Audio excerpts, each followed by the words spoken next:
Public ಪಾರ್ಕ್ಗಳು ಮಾರಾಟಕ್ಕಿಲ್ಲ. ಯಾಕೆ ಈ ಮಾತನ್ನು ಹೇಳ್ತಾ ಇದ್ದೀವಿ ಅಂತ ಹೇಳಿದರೆ ನಿಮಗೆ ಗೊತ್ತಿದೆ, ಡಿ ಕೆ ಶಿವಕುಮಾರ್ ತಮ್ಮ ಅಧಿಕಾರದ ಅವಧಿಯಲ್ಲಿ ಏನು ಮಾಡಲಿಕ್ಕೆ ಹೊರಟಿದ್ದಾರೆ ಅನ್ನೋ ಪ್ರಶ್ನೆಗೆ ಇಂಬು ಕೊಡುವಂತೆ ಮತ್ತೊಂದು ಸುದ್ದಿ, ದಟ್ ಇಸ್ ದ ನ್ಯೂಸ್. ಇದೆ ಆ ಸುದ್ದಿ. ಪಬ್ಲಿಕ್ ಪಾರ್ಕ್ಗಳು ಮಾರಾಟಕ್ಕಿಲ್ಲ, ಪಾರಂಪರಿಕ ಆಸ್ತಿಯಾದ ಪಾರ್ಕ್ಗಳನ್ನು ಪಾಲು ಮಾಡಿ ಮಾರಬೇಡಿ. ನಿಜ, ಇದು ಬಹುತೇಕ ಸಾರ್ವಜನಿಕರ ಆಶಯ ಕೂಡ ಹೀಗಿದೆ. ಪರ್ಸೆಂಟೇಜ್ ಮಾಡಿ ಪಾರ್ಕ್ಗಳನ್ನು ಮಾರಾಟಕ್ಕಿಡೋದು ತಪ್ಪು, ಅಕ್ಷಮ್ಯ ಅಪರಾಧ, ಅದರಲ್ಲಿ ಯಾವ ಅನುಮಾನ ಇಲ್ಲ. ಪರಿಸ್ಥಿತಿ ಹಿಂಗಿದೆ ನೋಡಿ. ಅಮ್ಮ, ಈ ನಿರ್ಧಾರದಿಂದ ಸರ್ಕಾರ ಹಿಂದೆ ಸರಿಯಲು ಮನವೊಲಿಸಿ. ಈ ನಿರ್ಧಾರದಿಂದ ಬೇಕಾದರೆ ಸಿಎಂ ಡಿಕೆಶಿ ಅವ್ರಿಗೂ ನಾನು ಈ ಬಗ್ಗೆ ವಿನಂತಿಸಲು ಸಿದ್ಧ.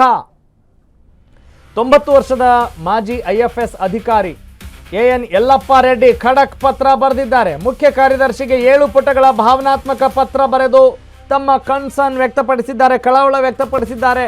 ಸುರಂಗ ಮಾರ್ಗಕ್ಕೆ ಈಗ ಲಾಲ್ಬಾಗ್ ಪಾಲು ಮಾಡೋಕೆ ಸರ್ಕಾರ ಸಜ್ಜಾಗ್ತಾ ಇದೆ. ಲಾಲ್ಬಾಗ್ ಸೇರಿದಂತೆ ಎಲ್ಲ ಪಾರ್ಕ್ಗಳು ನಮ್ಮ ಪಾರಂಪರಿಕ ಆಸ್ತಿಯಾಗಿದ್ದಾವೆ. ಹೌದು, ಯಾವ ಅನುಮಾನ ಇಲ್ಲ. 80ರ ದಶಕದಲ್ಲಿ ಲಾಲ್ಬಾಗ್ನಲ್ಲಿ ವೀರಸೌಧಕ್ಕೆ ಯತ್ನಿಸಿ ಯೂಟರ್ನ್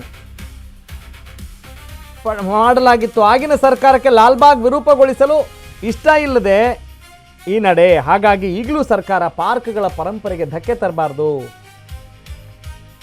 ಉದ್ಯಾನವನ ಸಂರಕ್ಷಣೆ ಕಾಯ್ದೆಗೆ ತಿದ್ದುಪಡಿ ಪ್ರಸ್ತಾಪ ಮರುಪರಿಶೀಲನೆ ಮಾಡಿ ಅಂತ ಮಾಜಿ IFS ಅಧಿಕಾರಿ ಹೇಳ್ತಾ ಇದ್ದಾರೆ. ಮುಖ್ಯ ಕಾರ್ಯದರ್ಶಿಗೆ ಅಮ್ಮ ಅಂತ ಸಂಬೋಧಿಸಿ 7 ಪುಟಗಳ ಪತ್ರವನ್ನು ಬರೆದಿದ್ದಾರೆ ಯಲ್ಲಪ್ಪ ರೆಡ್ಡಿ ಅವರು. ಪರಿಸರ ಇಲಾಖೆಯಲ್ಲಿ ಇಡೀ ವೃತ್ತಿ ಜೀವನವನ್ನು ಕಳೆದಿದ್ದಾರೆ. ಯಲ್ಲಪ್ಪ ರೆಡ್ಡಿ ಬಹಳ ಪಾಪ್ಯುಲರ್ ಪರ್ಸನಾಲಿಟಿ, ನಿಮಗೆ ಗೊತ್ತಿದೆ.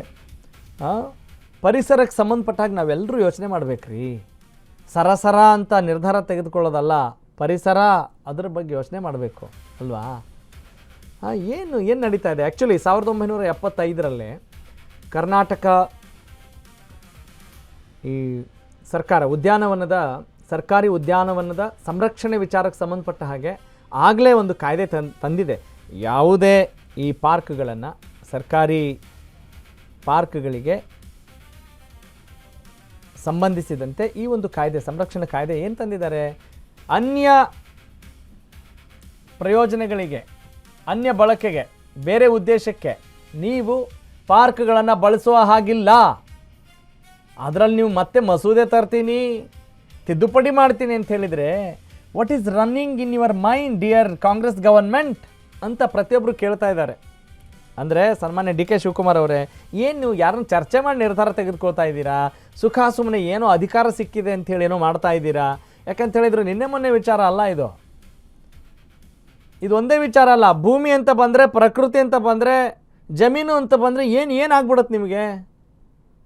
ಏನೋ ಪರವಶರಾಗ್ಬಿಡ್ತೀರ, ಮತ್ತೆ ಬಂದುಬಿಡುತ್ತಾ ಹಿಂಗೆ? ಈ ಭೂಮಿ ಅದು ಇದು ಅಂತ ಯಾಕೆ ಏನು ಮಾಡೋಕ್ಕೆ ಹೊರಟಿದ್ದೀರಾ? ಯಾಕೆ ಇಷ್ಟೊಂದು ಸಮಸ್ಯೆಗಳನ್ನು ಮಾಡ್ಕೋತಾ ಇದ್ದೀರಿ? ಇದೇನು ತುಗ್ಲಕ್ ಸರ್ಕಾರನ ಅಂತ ಪ್ರತಿಯೊಬ್ಬ ಸಾಮಾನ್ಯನೂ ಕೂಡ ಕೇಳ್ತಾ ಇದ್ದಾನೆ, ಅದರಲ್ಲಿ ಅನುಮಾನ ಇಲ್ಲ.